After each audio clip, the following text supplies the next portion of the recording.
Bonsoir, ce soir nous allons parler de certains aspects astrologiques qui vont marquer l'année entrante 2023 que nous allons commencer donc à partir de cette nuit. Donc nous allons parler de ces aspects, nous allons également partager même une prière pour justement aider l'humanité à passer cette transition entre ces deux années qui sont en train de se croiser là ce soir. Donc ce soir nous avons avec nous à nos côtés Fernando, Itziar, Mathias et Andrea. Nous représentons l'association culturelle gnostique Samael Laxmi, voilà, en France. Fernando. Bonsoir à tous. Dans quelques minutes, nous entrons dans 2023, qu'il y a une répercussion kabbalistique, énergétique, que nous voudrions ce soir explorer le symbolisme numérique, le symbolisme astrologique, et aussi, comme Andrea vient de le dire, envoyer à toute l'humanité et tout spécialement à ceux qui nous suivent à travers notre canal une voix de lumière, d'espoir, de force pour réaliser le grand œuvre du Père, pour réaliser la mission de Christ sur la terre. Bonsoir à tous, Andrea, Mathias dans les contrôles techniques, Itziar est aussi avec nous. Bonsoir Itziar. Bonsoir. Et bon, comme chaque année, on se met des défis pour l'année et on veut profiter pour dire que on doit se marquer pas seulement des défis à niveau physique, mais aussi à profiter pour avoir des objectifs spirituels. Et on va parler un peu aussi des énergies qui vont nous aider à accomplir ces objectifs. Donc on va peut-être juste, pour commencer déjà dans le thème, il y a quand même 2 planètes qui vont avoir une influence très marquée en 2023. C'est Saturne qui va entrer en Poisson et Pluton en Verseau. Et ça, c'est des planètes qui sont très éloignées du Soleil, donc on appelle ça même pratiquement des planètes lourdes, surtout pour Pluton, qui n'a pas été... qui n'a pas été connu dans l'Antiquité, qui a vraiment été connu au début du XXe siècle, et donc son influence est très forte en nous, même si elle est éloignée du Soleil, parce qu'elle représente des choses qui ont à voir avec la mort, la résurrection. C'est des étapes de la vie comme ça qui sont fortes, qui marquent un changement radical. Et Saturne en Poisson, pratiquement, Poisson est un signe très mystique, donc on va voir l'influence de Saturne dans ce signe-là va être différent, puisque ça va marquer quand même aussi une étape mystique pour l'humanité. Bon, j'aimerais savoir si vous pourriez expliquer un peu plus au sujet de l'influence de Pluton et de Saturne dans cette année, Itziar. Oui, et Pluton, c'est un planète qui remove un peu, qui s'accule on peut dire, les pourris et les sort dehors pour qu'on puisse les voir un peu plus. Et pour le travail spirituel, c'est une chose qu'on peut dire que c'est positif parce qu'on peut voir les choses qui sont cachées normalement. Et pour les gens de la vie qui n'ont pas un objectif, c'est pas si bon parce qu'ils vont être remués, secoués. Peut-être intoxiqués, oui. Et Pluton, c'est la représentation comme l'oiseau, les phénix. Donc, c'est comme une renaissance qu'on peut avoir. Mais comme il est en Verseau, que c'est la partie sociale, la partie aussi la technologie, peut être les deux côtés. Peut-être cette partie humanité sociale et vers les autres, ou peut remuer toute la technologie, les chips, tout ce qui veulent implanter dans la société. Est-ce que ça pourrait aussi indiquer une possibilité de montrer les faiblesses dans un aspect, on va dire, s'il s'agit de la partie technologique, ça pourrait montrer la faiblesse, comme tu viens de parler des chips, Oui. Justement parce Des qu'on puces. a Les des puces. oui, parce qu'il parle beaucoup de ça, qu'à niveau mondial, il manque déjà des chips pour certains Des puces. appareils de puces. Ok. Et là, ils ont aussi à niveau politique certaines tensions en relation à Taïwan, et je ne sais pas si ça pourrait être aussi quelque chose qui fait sonner une alarme, plutôt. La dernière fois que Pluton elle a rentré dans Verseau, c'est l'époque de la Révolution française. Donc, c'est une planète qui va donner beaucoup de révolutions. Et oui, ça va montrer les faiblesses, mais pour ceux qui veulent faire une révolution et sortir, parce que ça va montrer tout au jour, non? Les choses qui sont cachées maintenant en nuit, ça va les montrer. Pour donner un exemple de notre signe, comme ça on peut mieux les comprendre, quand Pluton était dans les lions, c'est un signe de dictateur, de pouvoir, donc c'était toute l'époque des dictateurs. Et si se trouve par exemple un poisson, qui comme Andrea dit, c'est un signe de la mystique, donc c'est toutes les choses positives de la révolution ésotérique, mystique, spirituelle, mais aussi la Sainte Inquisition, la poursuite des sorcières. Et donc, Pluton va faire ça, va faire une révolution et ça peut partir dans tous les si sens. j'ai bien compris, tu peux me corriger tranquillement. Elle va montrer les côtés les plus lourds et négatifs aussi de la partie spirituelle s'il serait en train de la faire bouger. Il va faire bouger le fanatisme extrême, la cruauté vers d'autres courants spirituels, c'est ça? Oui, peut-être comme il va faire une révolution des caractéristiques du signe de Verseau. Donc, on peut la profiter au positif ou au négatif, ça dépend de nous. D'accord. J'ai une question aussi à vous poser par rapport à Pluton. Où est-ce qu'il était Pluton jusque-là? Et ça me rappelle un peu ce que tu viens de dire, du côté négatif qui est sorti, parce que pendant la pandémie, pendant l'époque, les 2 dernières années que nous sommes en train de voir, où la situation sociale a fait sortir aussi un côté très négatif de l'humanité. C'est-à-dire, par exemple, on a vu une montée dans la violence, dans des addictions aux drogues, au suicide, à l'alcoolisme, tout ça. Est-ce que ça a à voir avec l'influence de Pluton, ou c'est tout simplement pour une question d'un changement des façons de vivre? Qu'est-ce que vous pensez? Oui. Moi, je pense oui. Parce qu'avant, Pluton il était en Capricorne. Oui. Et Capricorne a à voir avec les systèmes.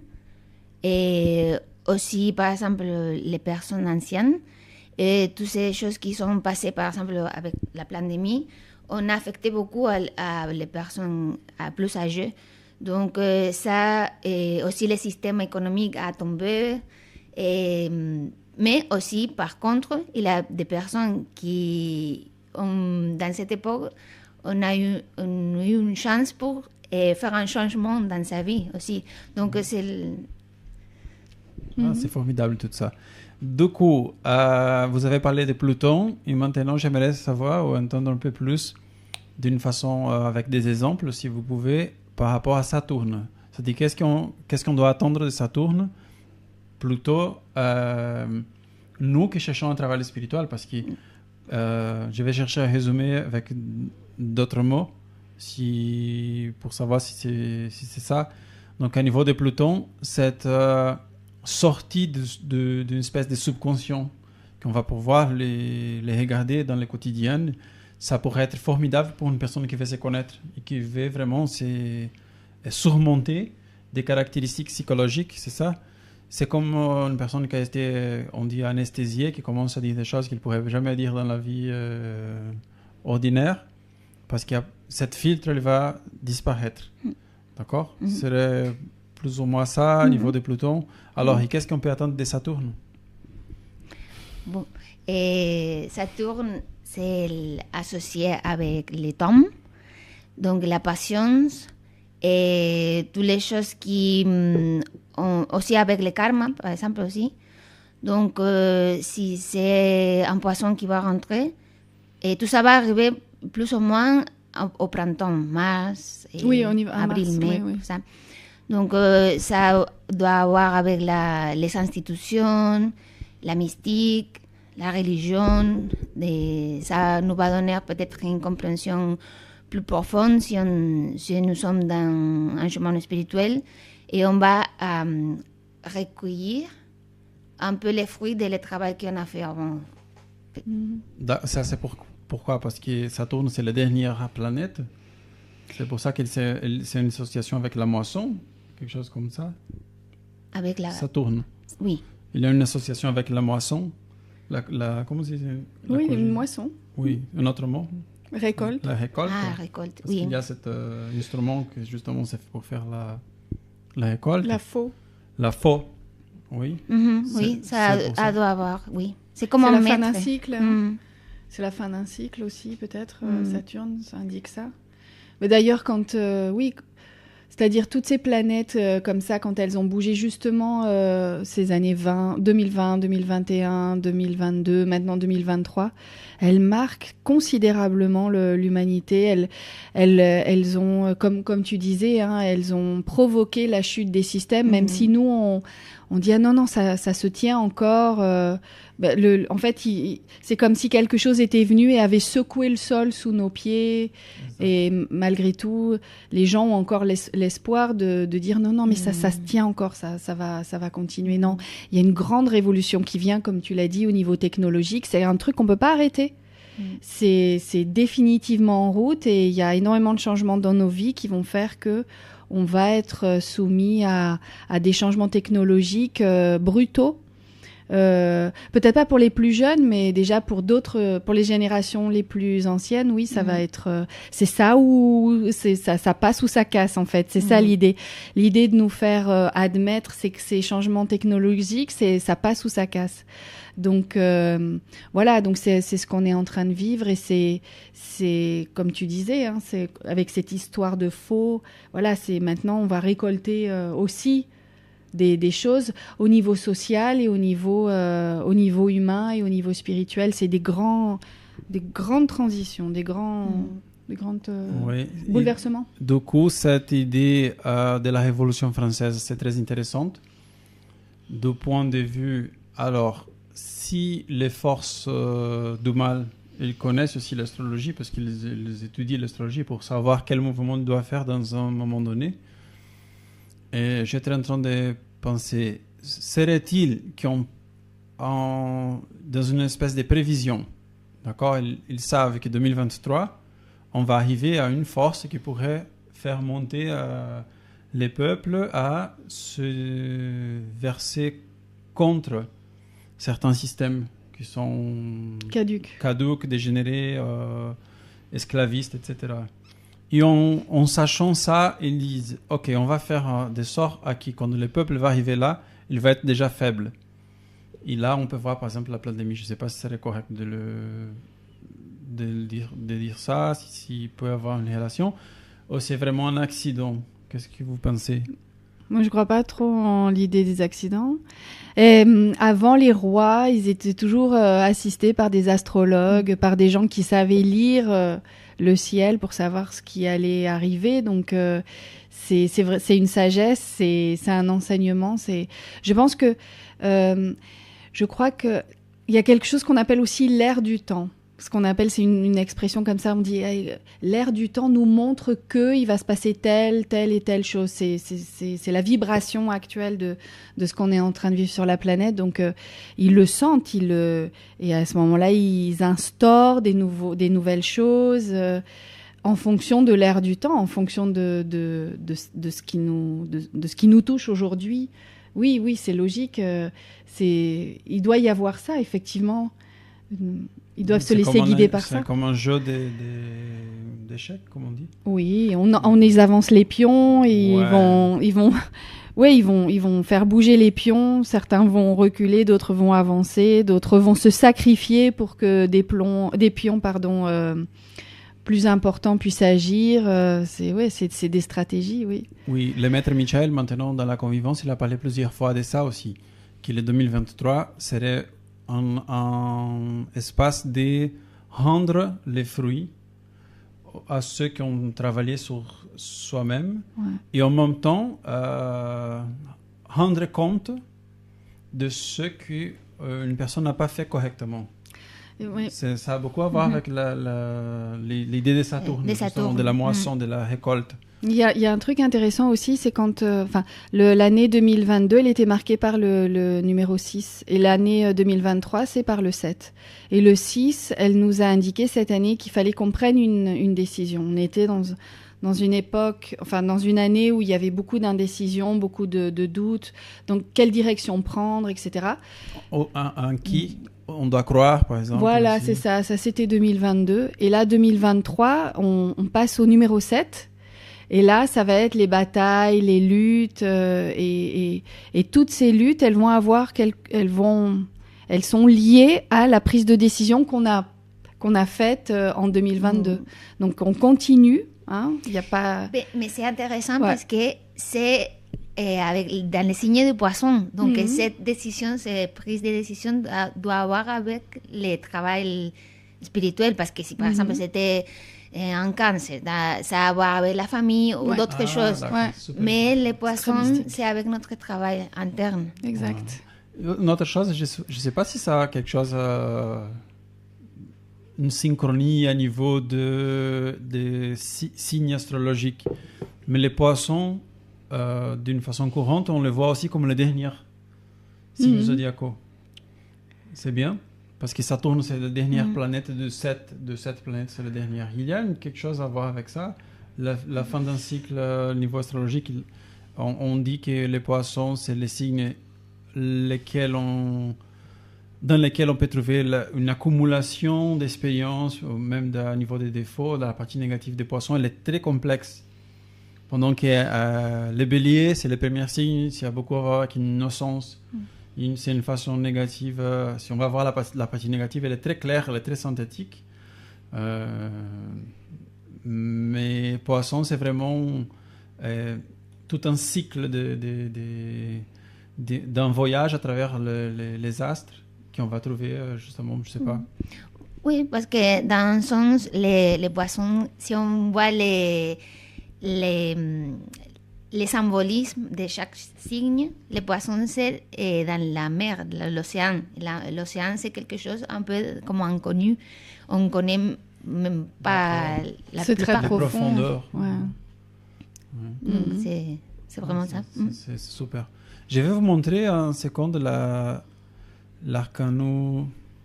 Non, ça va être trop difficile. Regardez en Google. J'arrive pas. Regardez la carte. Ouais. La 7. Oui, mais j'arrive pas à le faire. Bien. Maintenant, on va passer justement à dire un petit message chacun. Je voudrais exprimer les sentir qu'on a eu à travers la convivence de Noël avec les maîtres qui sont en train de nous guider au niveau des groupes, au niveau des écoles et des collèges initiatiques. Le vénérable maître Michel, le vénérable maître Sophie ont donné véritablement un message comment dire, animaux, d'enthousiasme, de détermination, de conviction dans la sagesse. C'est-à-dire qu'on doit, disait le maître Michel, on doit faire comme on faisait à l'époque des Ulysses, des Odysseus, qu'il se faisait accroché, attaché dans les masses au mât du bateau pour pas se laisser tenter pour les sirènes. Donc elle disait ça, on doit avoir vraiment la conviction dans ce qu'on doit faire à niveau spirituel, le travail christique, le service à l'humanité, la mort de l'ego, de nos défauts, le travail avec nos énergies créatrices. Donc elle disait qu'on doit rester ferme dans cet aspect et ça va permettre de retrouver des grands triomphes à niveau spirituel. Parce que si on réalise un travail sérieux, ça ne va pas dépendre d'autres personnes, ce qu'on va recevoir. Ça va dépendre toujours de nous-mêmes. Et la maîtresse Sophie aussi, elle a donné un message très éloquent par rapport aussi à renouveler notre compréhension par rapport à la sacrée, la famille, comment on dit la famille sainte, la sacrée. Famille sainte, la famille sacrée. Donc, qu'est-ce que la Sainte Famille représente dans notre travail spirituel? On ne va pas pouvoir le faire aujourd'hui. Peut-être un autre jour, on peut faire une émission au ce sujet. Et de notre part, on veut aussi vous souhaiter une année de travail sur nous-mêmes, de considérer que nous sommes aussi forts pour pouvoir faire face à toutes les situations de la vie, que notre être interne, la loi divine, notre Seigneur le Christ, notre Mère divine vont poser sur notre chemin. Il n'y a pas quelque chose qui peut être supérieur à Dieu. Donc, si nous sommes intégrés avec Dieu, on doit avoir cette sécurité de savoir que nous allons trouver la force, trouver la sagesse, trouver la lumière pour surmonter les obstacles et pas simplement surmonter les obstacles, sinon aussi extraire de chaque événement de la vie une sagesse qui va rester dans notre âme avec nous comme des joyaux, des principes qui vont vraiment faire resplendir les vêtements sacrés de notre Mère divine, de notre Marie interne, de notre Mère Kundalini. Donc, les triomphes, ils sont là, ils sont en train de nous attendre. Donc, il faut simplement savoir recevoir les événements avec une position spirituelle sérieuse. Itia. Bon, je voulais vous dire que chaque année, souvent, on commence avec beaucoup d'énergie. À moitié de l'année, déjà, on perd un peu cette force. Et à la fin de l'année, peut-être qu'on se sent un peu fatigué. Et surtout parce que vont arriver tous ces changements qui après vont rester avec nous pour plusieurs années, 21 années. Et cette planète va rester avec nous. Mais cette année, c'est le début. Donc, si aujourd'hui on prend l'énergie consciente de qu'on veut arriver à un but, et à la fin, on peut se concentrer et pour avoir cette force qui nous aide et se souvenir que les épées se forgent avec de l'eau, des chaleurs, du froid et beaucoup de changements. Et pour nous, c'est les mêmes.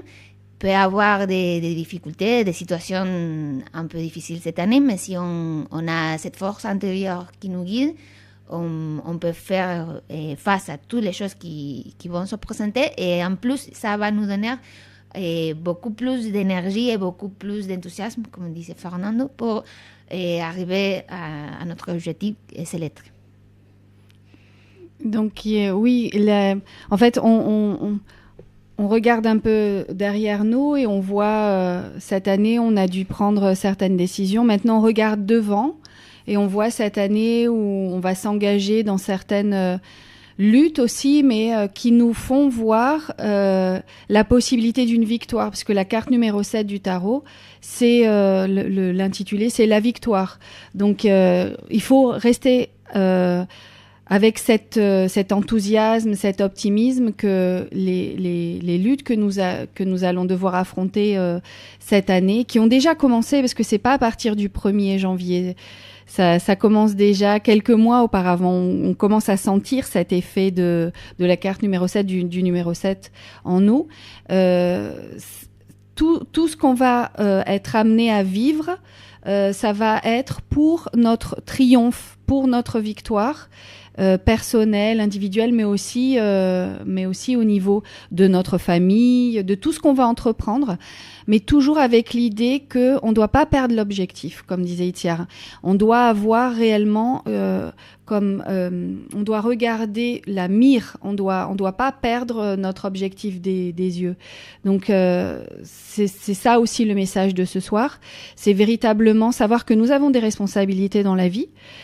Nous avons des responsabilités parce que nous appartenons à une famille, parce que nous faisons partie peut-être d'un groupe, etc. Cette responsabilité, elle existe, c'est vrai, mais elle va être la base aussi et le fondement de notre travail spirituel. Ça veut dire on peut pas séparer les deux.